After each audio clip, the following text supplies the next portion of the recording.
Hi everybody, thanks very much for joining our live Q&A today. We're going to be running it with the Royal Marine Band Service, so I'm just waiting a minute or so for them to join us, but hopefully Corporal Amy Phillips will be online with us very soon.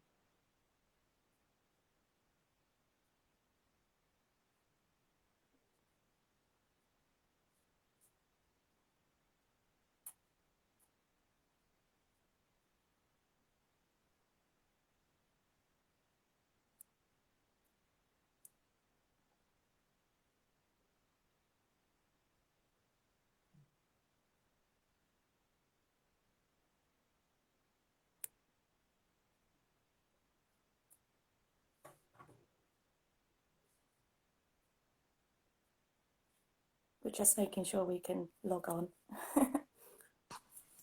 We go. Hi, Amy. Hello. Hi, can you hear me? We got there. Brilliant. Well, thanks ever so much. We've got a few people online, but we'll just give it maybe a minute or so just to see if we get a few more bots. But it's great to see some great familiar faces as well. So that's brilliant.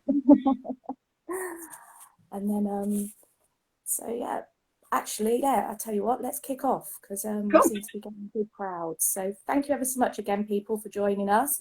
As I said, this is an Instagram Live with Music for Youth. I'm Jo, I'm the marketing manager for Music for Youth. And I've been kindly joined today by Corporal Amy Phillips, who's a saxophone and violin player with the Royal Marine Band Service. Hi, Amy. Hi. Yeah. And she's going to talk to us today about band service roles and how they've adapted to obviously the challenges we're all facing this year. And more importantly, to have a chat with you all around the career opportunities that are available for young musicians within the band service. So we've got opportunities for you to post questions, and we will obviously have we'll answer them when we can or at the end of our little Q&A, because I've also got a few lined up my sleeve as well to keep the conversation going. But firstly, I just wanted to have a quick intro around the partnership that we have at Music for Youth with the Royal Marines Band Service. We initially got involved with the band service through our Music for Youth Connects programme way back in, 2015. So it's been a few years. And that programme is where we pair up with 10 industry partners, and then we match up an ensembler. And then they spend every year they spend like an education experience day with one of the partners. So the band service have been brilliant every year at running a whole day of activities down at their School of Music in Portsmouth. And I believe even one year, one of the ensemblers got to spend the night on the ship, which I gather is quite a treat because it's normally only for personnel. So a lot of fun. It's quite the experience, but yeah, brilliant. And also hosted you host a day of activities at our national festival. You sponsor one of the days at our national festival, which happens in July in Birmingham. Doing the sponsorship, you always hand out certificates to those that perform on the day at our biggest venue, which is the Symphony Hall. And the band and residents always perform a fabulous Beating the Retreat outside the venue, which I can understand always draws a big crowd. And then throughout the festival, there's always opportunities to obviously talk to your service personnel around careers, get involved in workshops, the side-by-side rehearsals, I think, where they get to play with band members, which sounds like a lot of fun. And then there's always the lunchtime performances and evening performances, which again draw a big crowd.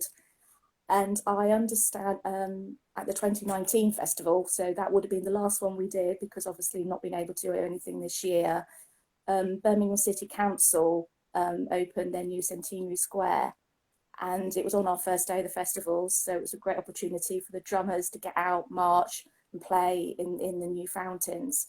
So I imagine again that was a nice sight to behold, but again, something unusual that went on in Birmingham city centre that day. But so we're really grateful, and we love the fact that we're working in partnership with the band service, and we hope it's going to be for several more years to come, because it's those opportunities for you to talk to musicians around careers is always been really beneficial. And so I hope we get to learn a lot more about what's on offer today. So I'll try and answer everything I can. So firstly, like I said, I've got a few things lined up. So I wanted to kick off in that the reason we're doing the live today is that Music for Youth has just done a two-day online event called The Future Is Now, and we had workshops and we had live sessions, but more importantly we put a call out for music videos, and we had over 250 submitted from thousands of musicians, young musicians across the UK, really to get an understanding of what they've been up to in this past year, because obviously It's very weird. It's been very weird not being able to perform in, you know, the live space.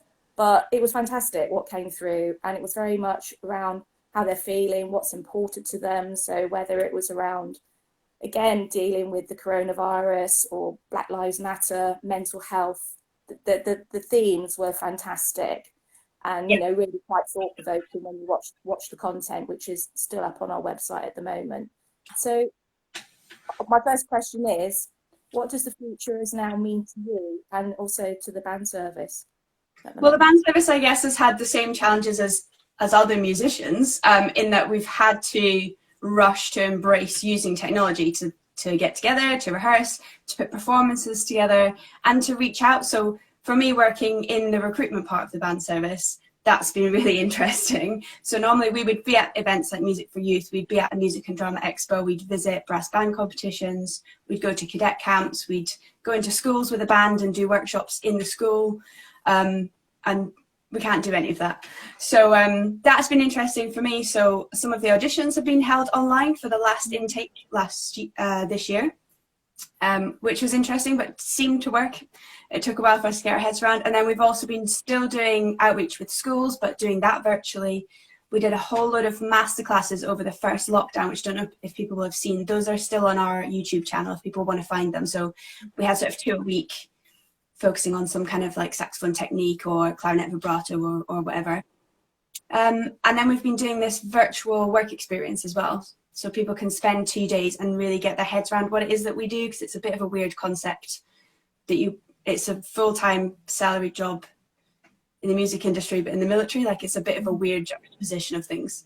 So that work experience, I think we've sussed it. The last one we did in October went down really well, so we've got one in February. So that's the future for us. In terms of the bands, they've been really good at embracing that as well. So each band has been allocated an area of the UK, and any schools in that area that contact us as the outreach team that want, you know, to do a workshop or want to do some kind of collaboration, they get in touch. We put them in touch with the band responsible for their area, and then they figure out what's best, and they do that all remotely. So we've still been able to do most stuff. We haven't been able to, you know, march through town centres as a big parade band. That's not possible. We haven't been able to do all our Christmas concerts, obviously, but you will have seen our advent calendar. So we've got a video going out every day of December. So the bands are still doing music. We're still being paid to play music. It's just not quite the same. Okay, I know. So so can you tell a bit more about your role then, and how you're involved in the band service, and, you know, how long you've been here, and, you know, why was your choice of career, you know, what attracted you to join? Yeah, so when I was at school, I had 3 hobbies. I did lots of music. I already played saxophone and violin, choir, a little bit of piano, but I'm not very good. I did cadets, and I did hockey and a few other sports. And now essentially they pay me and I do all of those things. So that's why I joined. I joined 11 years ago. I went to university first and did a music degree, but you don't need that. I mean, you don't actually need GCSEs to join. I just needed to do that for my personal development. And that's why I went to university first. Yeah, and so I only came into this role, which I wanted to do for a while because I think my job's really cool. I only came into this job at the end of February, so I had about a month of figuring it out in normal times, and then everything went upside down. So, but I've enjoyed adapting. It's been hard work adapting some of the time, but I think it's gone quite well. So my job is to attract people, do a bit of outreach, so just to spread the word, because people don't realise that this is a real job. And then when people are interested, to answer any of their questions, sort out work experience. And then I book people onto auditions. And once they've been offered a place, they're sort of out of my hands, if that makes sense. So they're then underneath the School of Music. and they do their military training and their music training, and then they're in. Fantastic. And so can you dive in a bit more about actually how the training lines with the music? So when they actually join, how do they balance the two to start with? Yeah, so to start with, so this year will be a little bit different. So we might have some people that go straight into music training, but normally what happens is you join, and on day one, you actually don't join at the Royal School of Music. You join down in Lympstone and you do your military training first. So you don't actually see an instrument for 14 weeks, which is a weird thing to most musicians. Everyone's like, I don't know how I'm going to do that, and then be able to play at the end.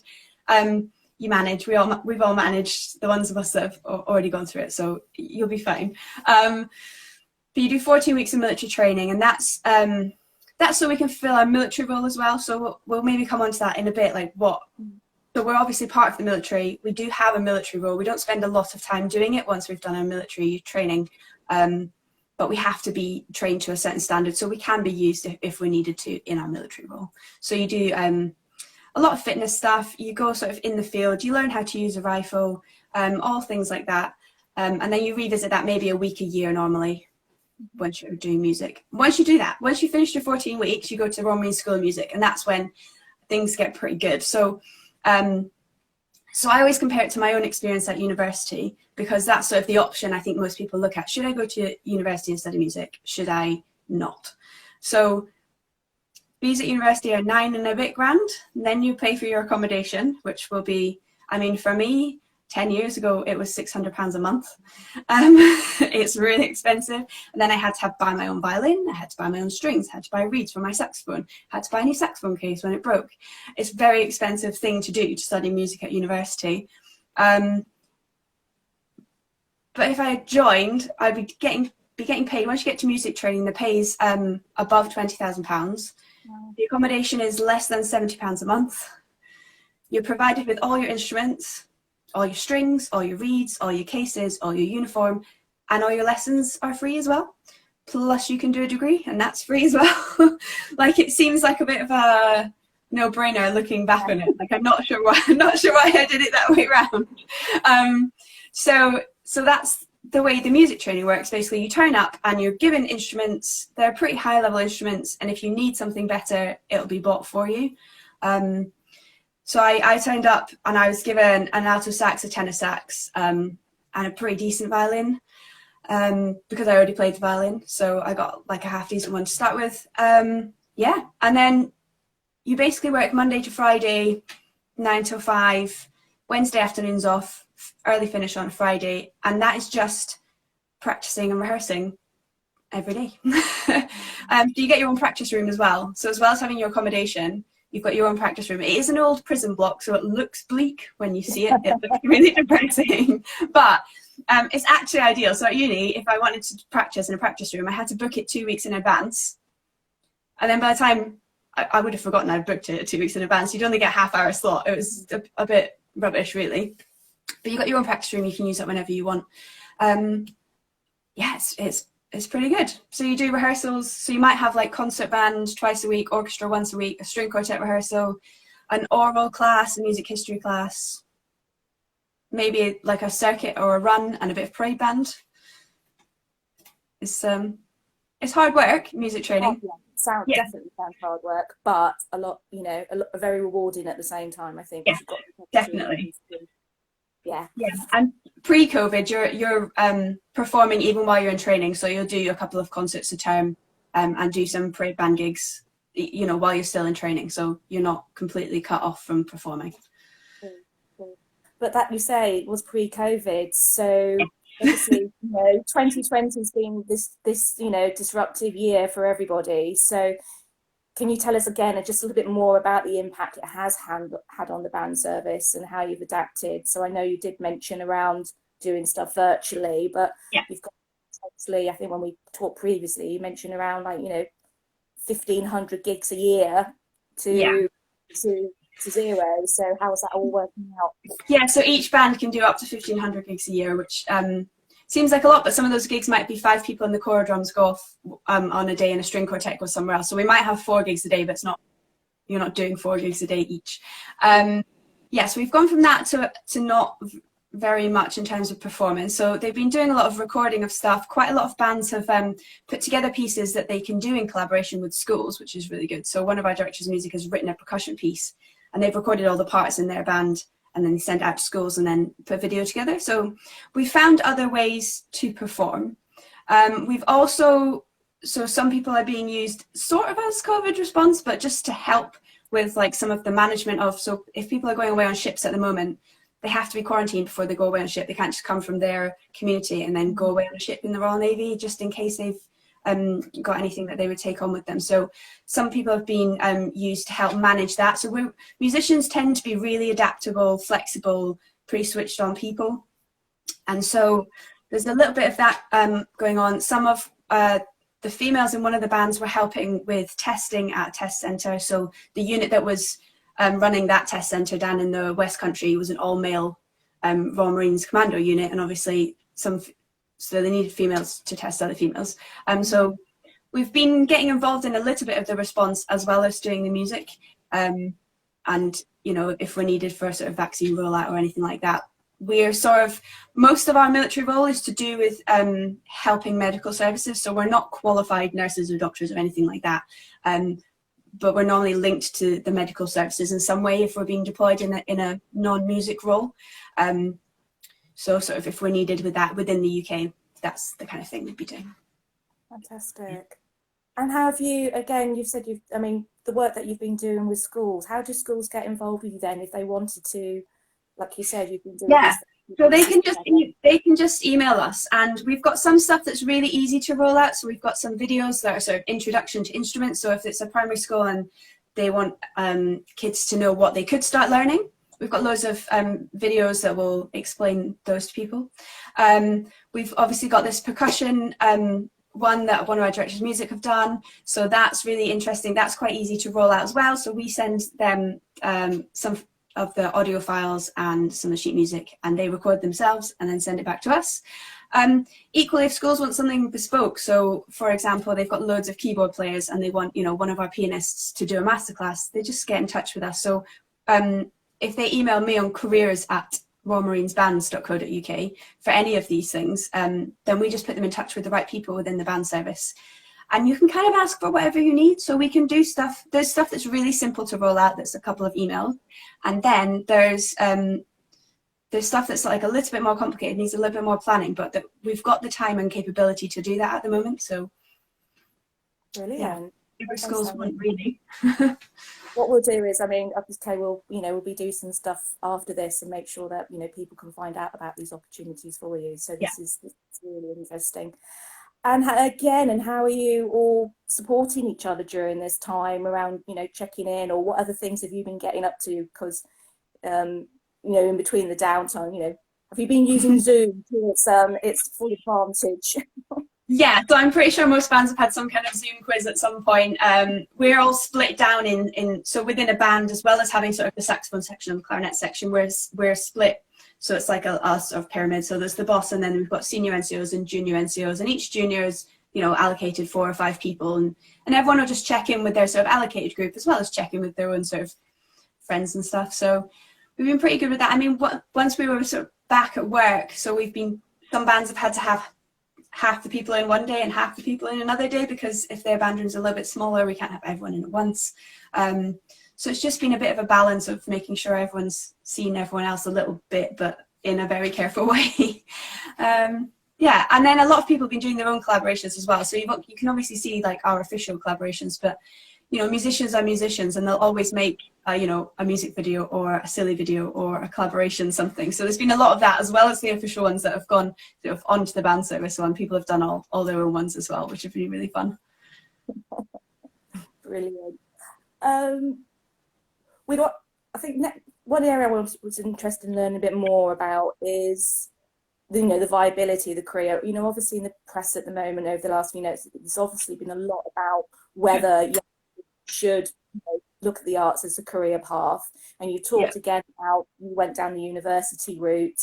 So what are your thoughts about, again, young people pursuing a career in music?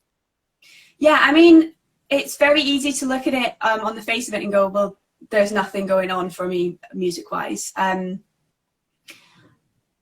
there is, but it's maybe not, you know, playing on Broadway, or it's maybe not being a gigging musician in London, not for the, you know, the near future. Unfortunately, that just, it doesn't look like it's going to be able to pick up very quickly. Even once it can pick up, it's going to be really difficult, I think. We're extremely lucky, and we're very aware of how lucky we are as musicians to have been paid. Like our pay is guaranteed being in the armed forces. And, you know, there are things that come attached to that. For example, they could move me to Scotland. They probably won't, but they can move me up to the band in Scotland. And that's, you know, that's one of the things that is maybe a negative to some people, but for me, it's balanced out with absolute job security. And even if I got moved up to Scotland, I'd have somewhere to live because I'd live on the camp, and that would be free because I have a house on the south coast. Like, we're very lucky. It's also a bit more viable than people think in terms of the level of musician you need to be. I think people look at us and go, oh, well, you need to have done a degree in music, or you must be grade 8 or diploma in order to audition. And that's just a bit of a myth, really. For pianists, we do want them to be grade 7 or 8 before they audition, because they are required to do so much in training and learn a second instrument as well so they can play on parade. So we do ask pianists to be grade 7 or 8. All the other musicians that audition, we just want you to be grade 5 or above, because we're not looking for the finished musician. Lots of other jobs are looking for you to be finished already and polished and perfect, and that's not actually what we're looking for. You've got time in training to be taught all the things and to do it the way that we need you to do it, which is maybe not the same as how everyone else would perform, but we've got quite a specific job. So yeah, you only really need to be grade 5 or above. We're looking for musical potential. And a lot of the time we teach people new instruments anyway. So you might have worked for years to get to grade 8 on something, and then actually the place that we offer you might not be on that instrument. And that's also a weird concept for people to get their heads around. So we have a system where we've got set categories of instrumentation, which is a bit weird, a bit difficult to get your head around. So for example, I'm a saxophone and violin player. Each band will have 2 of me, each of the bands in the country. And if one of them needs to move to a different band, another saxophone and violin player will move. Okay. So it just means that we can move people around without going, oh, but if we move that person to there, then we're going to be short of a viola there. But if we move them, then they still don't have any violas, but they've got enough clarinets. And it becomes really complicated because we're actually quite a small group of people. So each band has got like a set number of saxophone, violins, a set number of solo clarinet players, a set number of whatever. So actually, hardly anyone auditions for us on like oboe and bassoon, but what happens is they might audition on cornet, be extremely musical, and we look at them and go, well, we can teach you the oboe. We've got up to 3 years to teach you the oboe, and we do. So we offer the people a place. They get the choice to take the place on oboe or not have a place, essentially, you know, for example. And people tend to actually love their new instrument. We seem to be quite good at pairing people with instruments that maybe they didn't have a chance. Like, not everywhere will teach you the oboe or the bassoon. Like, not very many schools will offer that. But people tend to get on really well. We had one guy join recently who was, I can't remember, I think he played a brass instrument before, and we took him on bassoon, and he was diploma standard in a year, and passed out early. Same with, you know, one of my best friends was a brass band player. She played cornet really well. She joined on oboe, and now she's left now and she's a nurse because that's what she needs to do in her life. But she still plays the oboe. Like, that was the main thing when she left. She's like, I'm gonna have to buy an oboe. So yeah, we seem to be good at pairing people with instruments they didn't know they'd love. So. Well, that's great. That's the great thing about discovering, because it is expensive to learn 2 instruments and yeah. You know, train, and sometimes people don't know the versatility that they actually potentially might have. So again, you're giving them a platform to test and try out new things. Yeah. And which your career in a way is, like you say, always evolving, which is fantastic. So yeah. That's brilliant. We've got some people shouting out about, again, how strong the music market is at the moment. So it's great to hear that there are still, you know, potential opportunities, and hopefully that's something we might be able to. Yeah, I mean, I think all parts of the music industry are adapting. I mean, there are going to be lots of other jobs out there. We're very lucky that ours is extremely stable. It's quite a rare thing as a musician. Brilliant. Yeah. And like I said, it's great. You've gone into quite a few different roles and different instruments, because of course a lot of us have the impression about the band service that it's all the drummers and lots of brass instrumentalists, Yeah. but you've talked Yeah. about some of the adaptability and Yeah. you know what other opportunities they are. I mean, for example, and even into the songwriting side, or you know, because you talked about original pieces being composed. So Yes. So we've got lots of people who are really keen on composition. I mean, that's one of the years in the degree course that people do the degree. It's one of the things you do as you get promoted in the music course, which you have to do to get promoted. You have to do a bit of composition and arranging. And some people, even before they get to those courses, are just really passionate about doing that, and they're allowed to do that, and they'll bring their new compositions to the band and try things out and change things. So it's kind of great if you are into composition, you've got a whole band to kind of play with, essentially, which is much better than hearing it on Sibelius or whatever. And then the thing that people really don't know is that we have vocalists and guitar players. So we would teach you the cornet as well, so that you can still be useful on the march, because everyone has to be able to do the marching thing. But we teach people that from scratch. People don't realize that that's a job. So you can just literally play, if you play guitar pretty well, if you sing, we look for singers to either be really strong in one style of singing and willing to learn other styles, or to be a really good all-rounder, because it's quite difficult if you've trained your voice in one aspect. You need to be able to apply. We can't have separate styles of singers, because we can't have that many singers. But versatile singers, and they're all taught the cornet while they're in school of music. Yeah. Actually, we've just got a question come in that segues into this quite nicely. Is that is there any upper age limit for people to apply and join? Because we've talked a lot from school, from university, but really, when, and how can you join? So up to the age of 32. So from 16 up to 32. So as long as your 33rd birthday is after the day you join, you're fine. And we do get a really big mixture, especially at the moment. We have a really big mixture. So we have some people who come straight from having done GCSEs, and we have some people who've joined, I think this year, who, you know, were gigging on cruise ships for 5-6 years, and they don't really want that life anymore. They don't want to be away as much. It's a little bit sort of contract to contract, and that's not for them anymore. So yeah, a real mix of people, and a mix of people musically as well. So certainly in that last trip, we had people who have never taken a grade in their life, but they are musical, and they're musical enough, and they're doing really well. And then we have someone who, you know, did a master's in performance before he joined us at the School of Music. And, you know, if you're that level, you're probably not going to spend the full 3 years in music training. So once you tick all the right boxes, you can pass out early. So I could have passed, if I'd worked hard in training, I probably should have passed out early, but I just had a really good time. So yeah, it's essentially 16 to 32 and grade 5 or above. For buglers, it's a bit different. So the guys at the front who play the drum, they're called buglers because their other job is playing the bugle. So you don't really have grades for that. But we ask. There, I think we might be losing you slightly. We'll just hang on. Hopefully we'll get you back.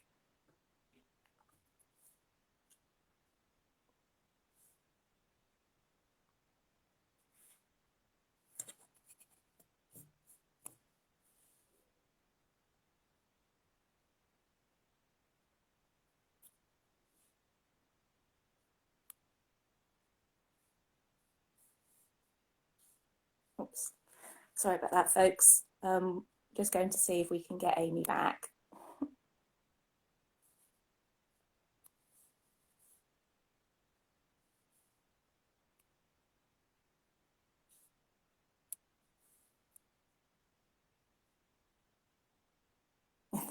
Thank you very much. Is this let's see. Oh, here we go.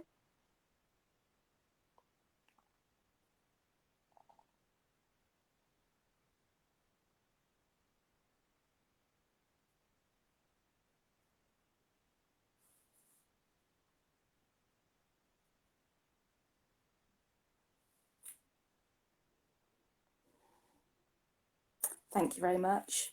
I know we've got lots to talk about still, but we'll persevere, and let's see. Let's hope we can get Amy back.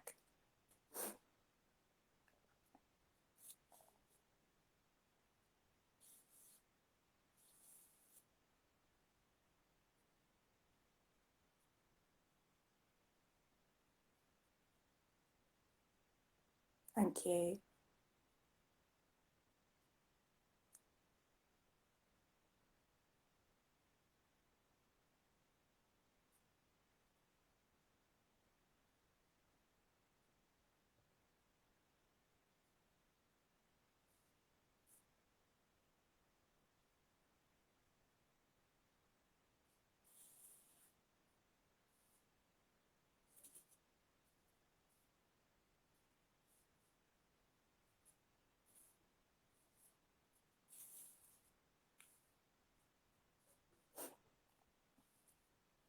And I really appreciate the people staying online, and we've got some good questions. So we will go back. I know somebody's asked about what the opportunities are if you are older than 33, how you can work with the cause. So we will make sure that's top of the list when we chat later.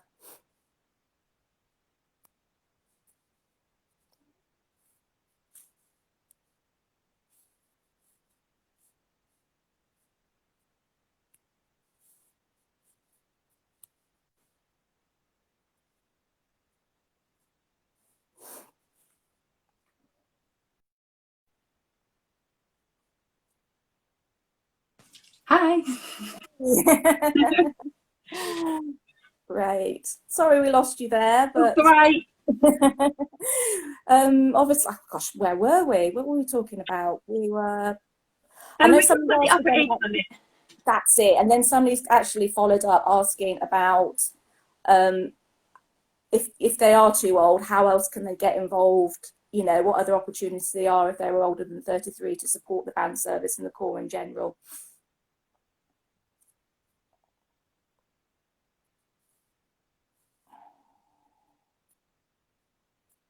Oh dear, it's crashed.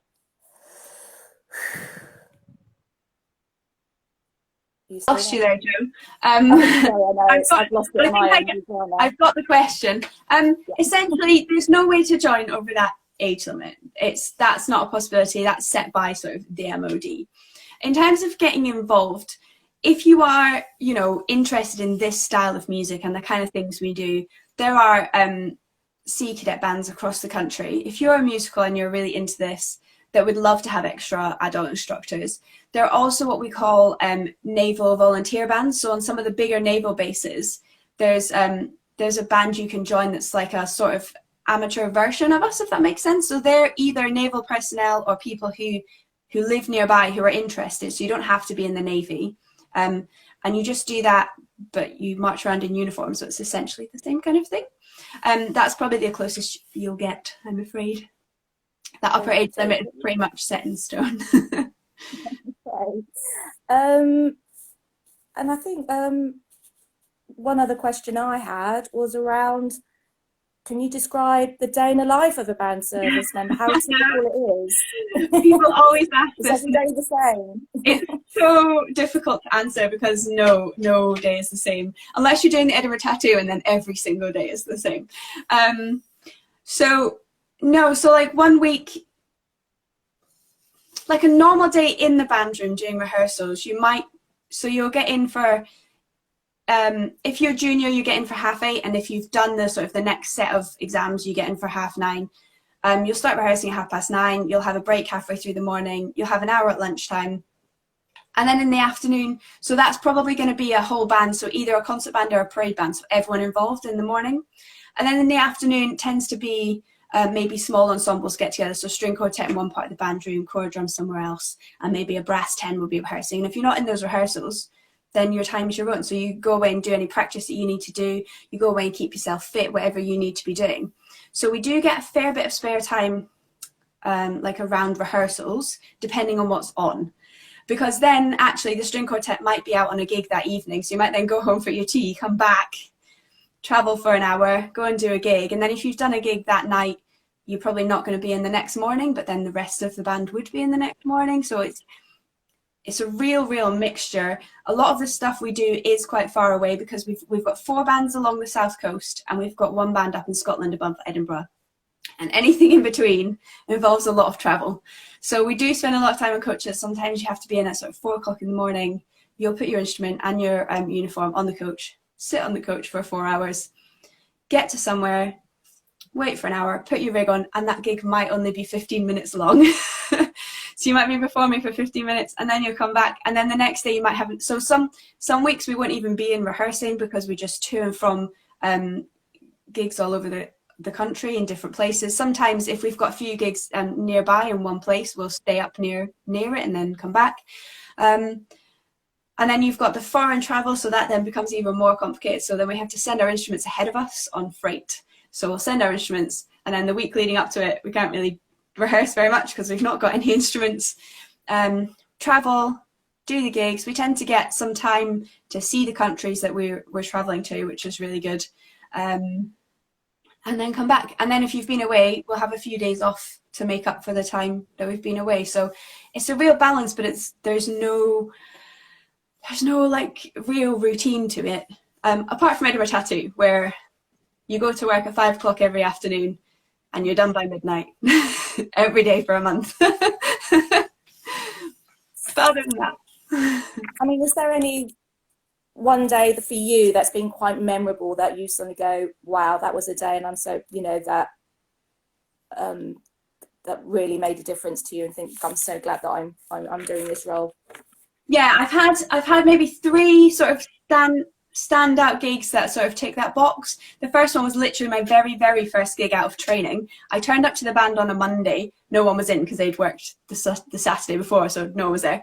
And then on the Tuesday, we got on a bus. We went to London. It was the end of the 2012 Olympics. It's when they did a massive open-top bus tour around London. There were millions of people on the streets of London. And we were part of that parade. So I was literally the middle person in the band for that parade. And it was just phenomenal, the feeling of that many people just passed out of training. Like, this is why I've done this. This is why I've done 3 years of training after uni and stuff. And then my second one was, I'm a big sports fan. I love rugby. Rugby World Cup opening ceremony in 2015. So like on the pitch in Twickenham, behind a giant rugby ball, like all rugby's greats on these sort of moving podiums. And we played some pretty epic music then as well. I loved it. And then the other one was, so I originally played violin. A lot of people in the band service learn their string instrument as a secondary, and they don't like them as much as their wind instruments. I prefer my violin to my saxophone. And playing my violin at the front of the Albert Hall stage was pretty cool. So there was a main violinist, and she was doing dueling banjo, so her and an electric guitar as an encore after one of our sort of sold out Albert Hall gigs. And then we had sort of backing violins, like backing dancers, but we played the violin. So, I mean, it wasn't my best playing. It wasn't that hard a part, but I just loved it. Just to be on the Albert Hall stage, sold out Albert Hall, playing the violin. That's pretty cool. Awesome. Wow, well, thank you, Amy. So I just we've had a question about fitness level. So, oh, brilliant. My phone's crashed at this end. That's why I can't see anything, but you can see them. That's fantastic. Yeah, so the fitness is not a crazy level of fitness. So to join, what you do is you do a set of burpees, sit-ups, press-ups, and a plank to a beat on like a backing track, which most people can't get their heads around, but musicians seem to be able to do it in time to the beat, thankfully. And if you do the work experience, you get sent that audio track so you can practice that at home. But it's not a crazy level of fitness. It's I think for females it's like 7 press-ups, 15 sit-ups, 10 burpees, and a 30-second plank, and you just do that 3 times. And you get a fit. So before you come on audition, we give you a fitness plan, so that will build you from nothing to passing the fitness test. And then if you are successful on audition and you're joining for initial military training, you get another fitness plan to prepare you for your military training. So you do get quite a lot of advice if you're in the process. And then you've had another question. I don't know if you can see these questions. No, I can't, unfortunately. So if you please fire away. Music for Use Lady. Will an email address for you be given to us for Q&A? So I don't know if you've got an email address that they can contact you on. Or the best thing is just to direct message us. If anybody's got anything to follow up, just direct message us on Instagram, and then we can follow up. And like I said, we'll hopefully get this out on social over the next few days again as well. So, and then we'll put some more information in around the stuff that you're going to offer us. But that's the best way to reach us at the moment. Cool. Anything else? I think that was the last of the questions that have already come in. But yeah, I mean, the main thing for me is that people know that it's an option, and know that they don't need to be, you know, they don't need to be diploma, they don't need a music degree, they don't need necessarily GCSEs. You've got the option to do a degree that's completely free with us. You also have the option to do or to retake GCSEs or A-levels. While you're in the Navy, there's a lot of support for doing that as well. So yeah, for me, it's just a really good option that I literally feel like they pay me to do my hobbies. I get to play both my instruments. I don't have to buy violin strings anymore, which is great. Yeah. And did you want to just quickly, I know you talked about the work experience opportunities and then maybe some more coming up in February, did you say? So did you want to have a quick chat about that? Yeah, so February the 15th and 16th, we've got virtual work experience. So if you want to apply for that, you just need to pop us an email and we send you out a form. We have to send you a form to print and then you have to post it back to us, which is a bit old-fashioned, but we need a signature for your permission. So we have to do it that way. And essentially that includes tours of the School of Music. You can speak to the Director of Music Training. You can ask us questions. You get to have a go at that fitness test. You get to have a look around the rest of the band rooms. You can ask us questions about the application process. So myself and my colleague Matt, we sort of manage the application process. So once you put in an application at an Armed Forces Careers Office, you sort of ping up on our system and we can sort of see where you're at what stage, and sort of push things through or help you or answer questions as you're going through that, really. So it's just 2 days. It gives you a chance to see what we're about. And then we also put together a collaboration. So the one we did in October, we did a collaboration of a really cool piece called Vindictive, and that is going to be released in the new year, I think the 3rd or the 4th of January. So everyone who was on the virtual course got sent parts for it. They also you get sent a goodie bag with like a t-shirt and stuff. So they've all recorded themselves in their own part playing along. And we've mushed it all together. So they've played along with the Collingwood band and we've done our own version of Vindictive. So we'll be doing sort of the same kind of thing again. Possibly the same piece of music, depending on what our bands get used for in the new year. If the bands are all really busy, then we can't ask them to record some more music. And if they're free, they'll record something new. So do you want to just say what that email address is again? Yeah, just to be on the safe side, so people know today. Yeah, so that's careers@royalmarinesbands.co.uk. Brilliant. Okay, that's fantastic. Thank you. Awesome. So anything else come up? Can you see anything more? No, you've got no other new questions that I can see. Brilliant. Well, hopefully, as I said, unfortunately, we've had a few tech issues today. Hopefully, I will be able to save this and we'll be reposting stuff. And then, obviously, again, if people want to get in touch, they can through our social media, or obviously reach out to you or on. What's your handle again for social? RM Band Service for Instagram. Brilliant. And yeah, we'll do some more follow-up work. And I just want to say thanks ever so much for your time today, Amy. It's been really thanks for having me. I tend to talk quite a lot once I get going. It's fine. I love it because it's just like, it's been really insightful. Just for me personally, I hadn't any idea of the sort of the variety and opportunities for young people and their music. So yeah, it's been really, really good. So appreciate your time. Thank you. Cool. Thank you very much for having me. Yeah, you take care. Thanks, everybody. Bye. Bye.